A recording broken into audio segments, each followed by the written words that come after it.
साफ्रोमबो बर'नि हालामनि गासैबो रायजो राजाफोरनिसिम united forum of ex N डिफनिफ्राय गाहाम अनसायनायखौ बावहरग्रोनाय थाबाय। दिनै जोङो Tamulpur district united forum ex N डिखौ दिनै गायसनफैदों। बे Tamulpur district united forum of ex N D गायसननायनि गुबै जाहोनानो जाहैबाय माने एनडिबिहा गोबांथार समस्या दङ। एनडिबिआ गोबां समाव गोबां खामानि मावबोदोंमोन, बेनिनो मावनायनि बिनिमयाव गोबांथार माखासे खामानिफोर आद्रा थादों। दा बेफोरखौ दिनै सरकारा खुनु नोजोर होआखै। बेफोरखौ लानानै जोङो गोबांथार सावरायलायनानै जोङो आगोरमोना जादों। बेनि थाखाय बेफोर बाथ्राफोरखौ जेरै सरकारखौ मिथिहोनो हायो बा बेफोर खामानिखौ जेरै सरकारा मावनो हायो बेफोरखौ लानानै इउनाइटेड फरामा मोनथिहोनो थाखाय दिनै तामुलपुर डिस्ट्रिक्ट इउनाइटेड फरामखौ दानाय जादों। बिबानगिरि हिसाबै जों दिनै मोननो हादों, आफादगिरि हिसाबै जों मोननो हादों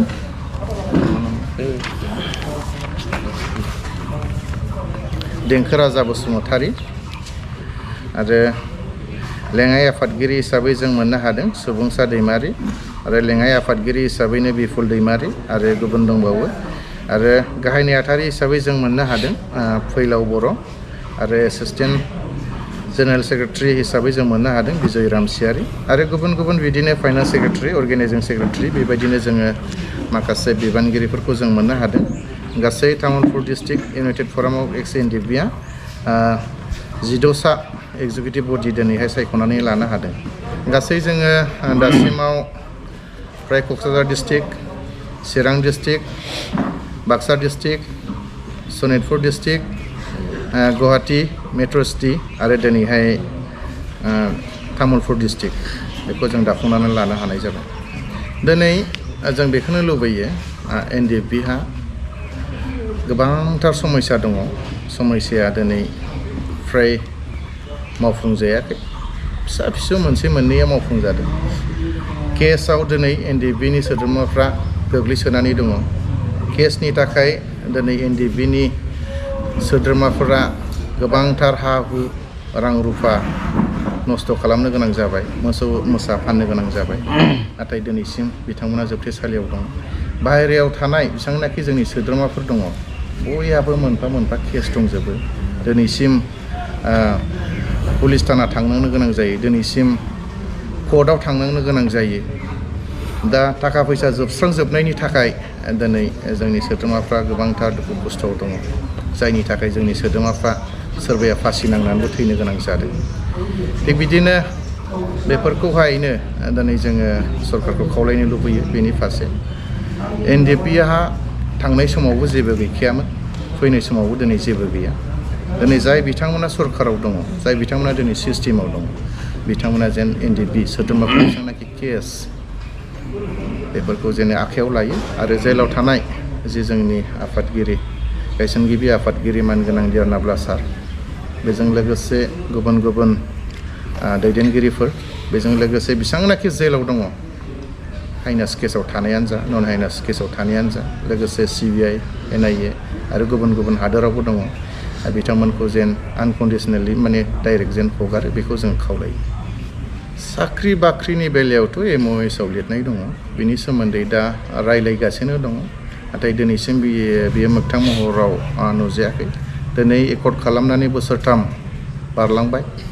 बोसोरथामाव जों आसा खालामदोंमोन दे बोसोरथामनि सिगांनो बेफोर खामानिया मावफुंजागोन होननानै, नाथाय दिनैसिमाव जों मोगथां महराव नुनो मोनाखै। जोंल' नङा, साफ्रोमबो रायजो राजायानो नुदों। गासैखौबो बेखायनो जों खावलायदों जेन दिनैहाय जोंनि एनडिएफबिफोरनि बैसोआ बारानिफ्राय बारा जालांबाय। दिनै गोबाङा बोरायलांबाय, गोबाङा बैसोआव गैला। दा बेफोरो दिनै मा खालामनानै जागोन?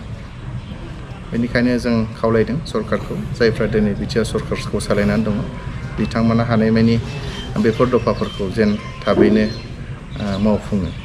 नाथाय जायफ्रा सिस्टेमाव दङ बिथांमोननि सायावसो जागोन। जोंथ' बुंनांगौखौ बुंबायानो थादों। बेसेबांनाखि साबैसे लिस्ट साबैसे मानसिनि सोद्रोमाफोरनि लिस्ट बिदों बिथांमोननि लिस्टखौथ' जों होजोब्बाय गासैबो बिनाय मानि जों होजोब्बाय नाथाय मावग्राफ्रानो मावा दा बिथांमोनखौ दिनै जों बुंनो हमोब्ला बिथांमोना जोंखौ गाज्रि मोनो जोंथ' उफाय गैया बुंनांगोन केसनि सोमोन्दै दिनैसिम जायफ्रा नन हाइनियास फ्राय 200 जनसो मावफुंजाबाय बाखि फ्राय 3000नि बारा केसा दिनैसिमबो दं एनडिएफबिनि नांनायानो जाहैबाय सिमा बारायनाय खालाम दा बिदि हिसाबै सिमा बारायदों दाख्लै डिक्लेयार होदों नाथाय दिनैसिम बाउन्डारिया जेबो जाथ'वाखै जास्ट मोनसे डिक्लेयार होदों डिक्लेयार होनायाव जों जेखि जाया गोजोननाय मोन्दों एनडिएफबि हिसाबै जों गोजोननाय दङ नाथाय थाबैनो बिनि बाउन्डारियाबो जेन जाफुङो जों बेखौसो खावलायनाय थायो सरकारखौ जोङो जेब्लाबो खावलायबोबायानो थादों एनडिएफबिनि बेसेबां समस्याफोर दङ समस्या होननानै बुङोब्ला दिनै रायलायनानै फोजोबनो हाया एनडिएफबिनि जारिमिनाबो जोबनानै थाङा दिनै गासैखौबो जों बुरखांजोबनो लुबैयाखै समस्याखौ जोंनि समस्याखौ गभर्नमेन्टआ गासैबो मिन्थिगाजोबखासिगौ बिटिआर सरकारानो जा आसाम सरकारानो जा गभर्नमेन्ट अफ इन्डियानो जा माने मोनफ्रोमबो समस्याखौ जोङो जेब्लानो सावरायो अब्लानो जों गोसोखां बिलाइ होबाय थायो बे गोसोखां बिलाइयावनो जों मोनफ्रोमबो जोंनि समस्याफोरखौ जों लिरनानै होखायो नाथाय दिनैसिम सरकारखौ दिनै बे गोसोखां बिलाइफोरखौ बबे खनायाव गारसोनानै दोनो जों बुंनो हाया नाथाय दिनैसिम मावनायखौ जों नुवाखै आरो गासै रायजो राजाफोरखौ खावलायनो लुबैयो जों दिनै इउनाइटेड फराम अफ एक्स एनडिएफबिनि जानानै जे जोंनि गेजेराव गोबांथार गावजों गाव बायदि बायदि मुं सुलायनाय बायदि बायदि बखिलायनाय दिनैनि दिनाव पलिटिक्सखौ लानानै सोरनिबा दुखुआव सोरबा थाङा सोरनिबा हाबायाव सोरबा नुजाहैया बेफोरबायदिखौ जों नुबोबाय थादों बेनिखायनो इउनाइटेड फराम हिसाबै जों खावलायनो लुबैनाया बेसो एनडिएफबिआ सिलायनानै नांनाय आफादा मोनसे समाव गावस्रालायदोंमोन गावजों गाव गोबांथार नांलाय खमलाय जादोंमोन नाथाय दिनै सिलायलाग्रा आफाद हिसाबै गावस्रालायनायखौ जाल्दाब जुल्दाब गारनानै दिनै गाव गावजों बिदा फंबाय बायदि जुदि थाफैफिननो हादोंब्ला बै रायजो राजानि पलिटिक्सखौ लानानै गावजों गाव एना एनि जानायफ्रा मानोथो मिलायनो हाया जों मिलायजानो लुबैदों साफ्रोमबो रायजो राजाखौ जोङो लुबैयो जे जिखुनु समाव ज' थालायनांगौ जिखुनु समावहाय गावजों गाव मोखां नायलायनांगौ आरो दिनै बर'नि जि समस्या पलिटिक्सखौ लानानै जिखियानो जाया मानो दिनै बर'फ्रा माने गोबां दुखु खस्थ'आव दङ दा बेफोर फारफ्रोमखौ नोजोर बोनानै जोंनि मानसिफ्रा जेन खौसेथि जायो आरो फैबाय थानाय समफ्राव खौसेथि जानानैनो जों जेन आवगायलांबाय थानो हायो बेखौ जोङो माने United forum of X NDFB जानानै जोङो खावलायहरो आरो आसा खालामो गोदानै हाथियार लानानै आफाद जोनोम जादों होननानै दिनैसिमथ' जों नुवाखै मिडियाफ्राव दाखालि BNLA होननाय मोनसे माबाया ओंखारदों नाथाय जों सानो बियो नंखाय दिनैसिम गोदान आफाद जोनोम जादों होननानै रावबो बुंनो हाया दिनै हाथियार लानानै सन्देहसो सासपेक्टसो खालामबाय थादों नाथाय बे सासपेक्ट खालामनायल' नङा सोरबा जुदि गोदान हिसाबै आफाद हाथियार लानानै जोनोम जादोंब्लाबो जों बे एक्स एनडिएफबि इउनाइटेड फराम हिसाबै जोंहा सापर्ट गैया आरो जों खावलायदों सोरबा जुदि जोनोम जामारदोंब्ला आरो सोरबा थांमारदोंब्ला जोंनि आमानगोनां रन्जन दैमारि सारनि नामखौ लानानै जेन बेफोरबायदि आफाद दाया मानो होनोब्ला दिनैनि दिनाव रन्जन दैमारि सारजों लोगोसे गोबां जोंनि लोगोफ्रा जेलाव दुखु खस्थ' सैनानै दंखायो बिथांमोननि नामखौ लानानै आरोबाव जेन गाज्रिसिन खैफोदाव खोलैया जों बेखौ खावलायो लोगोसे एनडिएफबिनि बेसेबांनाखि एक्स एनडिएफबिफोर दङ बिथांमोना गोदान आफाद बायदि बायदिफ्राव जेन रावबो बाहागो लाया आं इउनाइटेड फराम जानानै बेखौनो खावलायनाय जायो।